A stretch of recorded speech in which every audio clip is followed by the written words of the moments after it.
Hello दोस्तों, स्वागत है आप सभी का आपके अपने यूट्यूब चैनल बी लर्न में। दोस्तों, आज के इस वीडियो में हम भोजन के प्रमुख अवयव और इनकी कमी से होने वाले रोग के बारे में पढ़ेंगे। यदि आप चैनल पर पहली बार आए हैं तो चैनल को कर लीजिए सब्सक्राइब और वीडियो देखने के बाद पसंद आता है तो वीडियो कीजिएगा लाइक। आइए दोस्तों, स्टार्ट करते हैं आज की क्लास। भोजन के प्रमुख अवयव और इनकी कमी से होने वाले रोग। दोस्तों, हम जो भोजन करते हैं उसमें विभिन्न प्रकार के पोषक तत्व होते हैं। दोस्तों, भोजन के प्रमुख अवयव को हम 6 भागों में डिवाइड कर सकते हैं। कार्बोहाइड्रेट, प्रोटीन, वसा, विटामिन्स, खनिज लवण और जल। आइए सबसे पहले देखते हैं हम कार्बोहाइड्रेट के बारे में। कार्बोहाइड्रेट, इसका निर्माण कार्बन, हाइड्रोजन एवं ऑक्सीजन से होता है। इनमें कार्बन, हाइड्रोजन तथा ऑक्सीजन का अनुपात 1:2:1 होता है। आइए जानते हैं कौन कौन से स्रोत हैं जिनसे हमें कार्बोहाइड्रेट प्राप्त होता है। गन्ना, चुकंदर, खजूर, आलू, चावल, अरबी, मक्का तथा साबूदाना इत्यादि से हमें कार्बोहाइड्रेट प्राप्त होता है। आइए देखते हैं कार्बोहाइड्रेट के कार्य।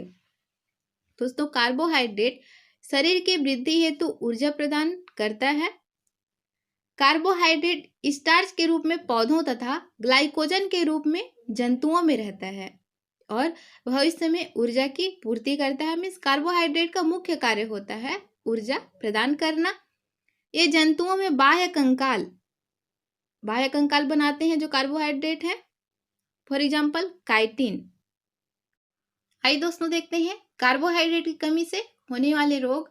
दोस्तों, कार्बोहाइड्रेट की कमी से कार्य क्षमता कम हो जाती है। कार्बोहाइड्रेट का मुख्य कार्य क्या होता है? ऊर्जा प्रदान करना, ऊर्जा की पूर्ति करना।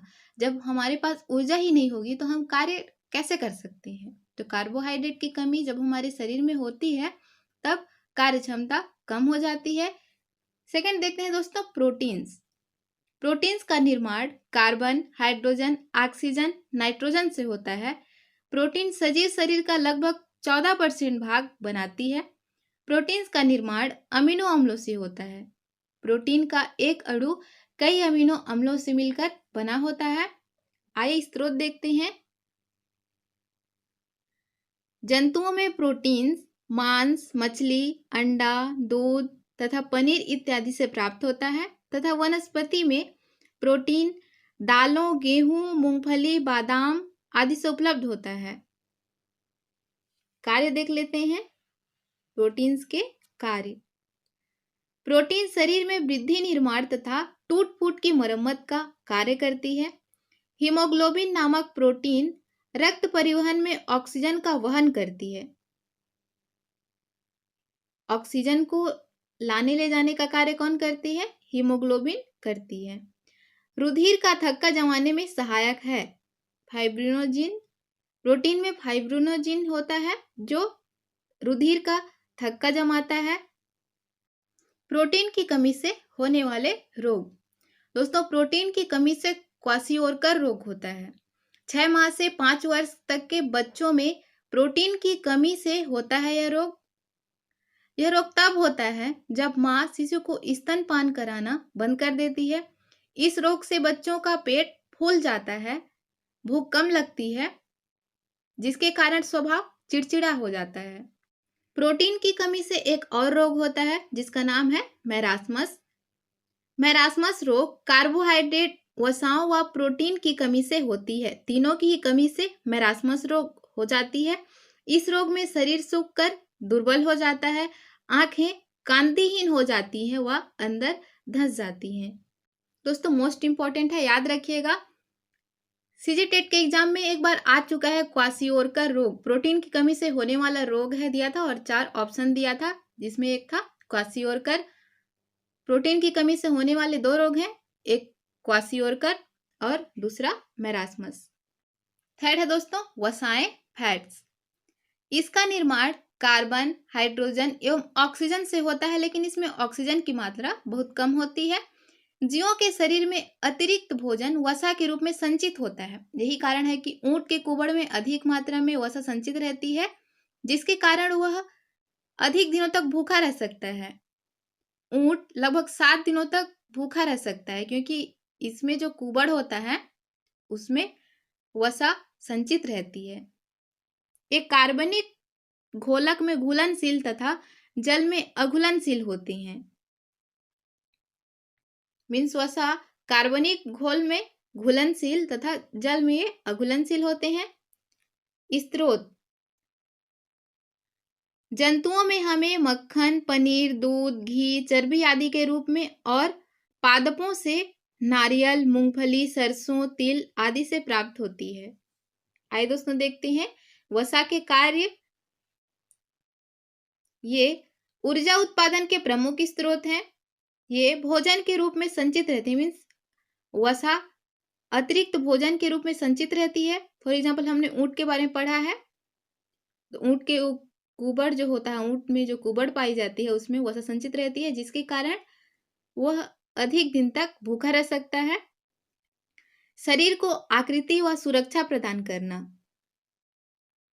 वसा विटामिन ए, डी, ई के लिए विलायक का कार्य करते हैं। दोस्तों याद रखिएगा, एक क्वेश्चन भी एक बार आया हुआ था कि कौन सा विटामिन है जो जल में घुलनशील है, तो विटामिन बी और सी जल में घुलनशील है और विटामिन ए, डी, ई और के वसा में घुलनशील है। आइए दोस्तों देखते हैं वसा की कमी से होने वाले रोग। वसा की कमी से शरीर में कमजोरी आ जाता है और वसा की अधिकता से मोटापा बढ़ता है। मुख्य अंगों को बाह्य आघातों से बचाता है, जैसे कि हार्ट में वसाओं का एक आवरण पाया जाता है। हार्ट के बाहर वसा का एक आवरण पाया जाता है जो कि हार्ट को बाहरी आघात से बचाता है। विटामिन डी व स्टेरॉइड के संश्लेषण में सहायक होते हैं वसाएं। फोर्थ है दोस्तों विटामिन जटिल कार्बनिक पदार्थ हैं जो शरीर की उपापचय क्रियाओं के लिए आवश्यक होते हैं और शरीर को प्रतिरक्षा प्रदान करते हैं। आइए स्रोत देख लेते हैं कौन कौन से स्रोत हैं जिनसे हमें विटामिन प्राप्त होती है। विटामिन आम, पपीता, गाजर, नींबू, हरी सब्जियां, टमाटर, आंवला, संतरा इत्यादि से प्राप्त होती हैं। दोस्तों जल में घुलनशील विटामिन है बी, सी और वसा में घुलनशील विटामिन है ए, डी, ई के। इसको आप याद रख सकते हैं। कीड़ा, वसा में घुलनशील कीड़ा याद कीजिएगा के, ई, डी और ए, और जल में घुलनशील होते हैं बी और सी। दोस्तों चैनल पर विटामिन टॉपिक पर वीडियो अपलोड है, उसमें अच्छे से एक्सप्लेन किया गया है विटामिन के बारे में, विटामिन का साइंटिफिक नेम, स्रोत व उसकी कमी से होने वाले रोग के बारे में अच्छे से एक्सप्लेन किया गया है, आप देख लीजिएगा। आइए देख लेते हैं कार्य विटामिन के कौन कौन से कार्य होते हैं। उपापचय क्रियाएं, विटामिन उपापचयी क्रियाओं में सहायता करते हैं। प्रतिरक्षा प्रदान करना, रोग प्रतिरोधात्मक क्षमता को बढ़ाते हैं। आंखों की रोशनी बढ़ाना, विटामिन ए के कारण आंख की रोशनी बढ़ती है। फोर्थ है हड्डी को मजबूत बनाना, विटामिन डी के कारण हड्डियां मजबूत बनती हैं। विटामिन की कमी से होने वाले रोग, रतौंधी, बेरी, स्कर्वी, रिकेट्स, एनीमिया, पायरिया, रक्त का थक्का ना बनना इत्यादि। दोस्तों रतौंधी, बेरी, स्कर्वी, रिकेट्स, एनीमिया ये सब मोस्ट इम्पॉर्टेंट डिसीज हैं जो सीटेट के एग्जाम में बार बार रिपीट होते रहते हैं। तो आप एक बार प्लेलिस्ट में आपको लिंक मिल जाएगा विटामिन का, तो आप देख लीजिएगा, मोस्ट इम्पॉर्टेंट है, एक न एक क्वेश्चन विटामिन से बनते ही हैं। फिफ्थ है दोस्तों खनिज लवण, मिनरल साल्ट। हमारे शरीर का लगभग 3 से 4% भार खनिज लवणों से होता है, जो मुख्यतः कैल्शियम, सोडियम, पोटेशियम, मैग्नीशियम तथा लौह के क्लोराइड्स, कार्बोनेट्स, सल्फेट्स आदि होते हैं। आइए स्रोत देख लेते हैं खनिज लवण के कौन कौन से स्रोत हैं। हरी सब्जियां, फल, अनाज, दूध, मांस व नमक इत्यादि होते हैं। इन सब से हमें खनिज लवण की प्राप्ति होती है। आइए दोस्तों नेक्स्ट देखते हैं कार्य, खनिज लवण के कार्य। जीवद्रव्य में संवेदनशीलता का गुण खनिज लवण के कारण होता है। खनिज लवण जीवद्रव्य के पीएच मान को बनाए रखते हैं। खनिज लवण हृदय स्पंदन, तंत्रिक संवहन, पेशी संकुचन आदि में महत्वपूर्ण भूमिका निभाते हैं। फोर्थ है खनिज लवण अस्थियां, दांतों, रक्त आदि के निर्माण में भी भाग लेते हैं। खनिज लवण की कमी से होने वाले रोग हैं दोस्तों घेंघा रोग, साल्ट में आयोडीन होता है और आयोडीन की कमी से घेंघा रोग होता है। मंदबुद्धि, हृदय रोग, गंजापन, भूख न लगना आदि खनिज लवण के कमी के कारण होती है। नेक्स्ट देखते हैं दोस्तों, जल, वाटर। जल हमारे शरीर का महत्वपूर्ण अवयव है। शरीर का लगभग 70% भाग जल होता है। जल के स्रोत दोस्तों, जल पेयजल है, हम पानी को पीते हैं जिससे हमारे शरीर में पानी की पूर्ति होती है। साथ ही सैलेड वगैरह खाते हैं। कुछ पानी युक्त फल जैसे कि तरबूज में 45% जल होता है। तो इस प्रकार जल की पूर्ति होती है हमारी बॉडी में। आइए देख लेते हैं जल के कार्य। जल शरीर में विलायक का कार्य करता है। शरीर में होने वाली अधिकतर जैव रासायनिक अभिक्रियाएं जलीय माध्यम में होती हैं। शरीर के हानिकारक पदार्थों को बाहर निकालने में सहायक होता है। आइए दोस्तों देखते हैं पानी की कमी से होने वाले रोग। पीने के पानी में आर्सेनिक नामक विष के कारण केराटोसिस नामक बीमारी होती है। साथ ही दोस्तों हमारी बॉडी का 70% भाग जल होता है। हमें प्रतिदिन 2 से 3 लीटर पानी पीना चाहिए। जल की कमी से हानिकारक पदार्थों को शरीर से बाहर निकालने में भी कठिनाई होगी और हमारे शरीर की विभिन्न जैव रासायनिक क्रियाएं अधिकतर जलीय माध्यम में होती हैं, तो वो भी प्रभावित होंगी। इस प्रकार बहुत ही महत्वपूर्ण अवयव है वाटर हमारे शरीर का। मिलते हैं दोस्तों नेक्स्ट वीडियो में। Thanks for watching.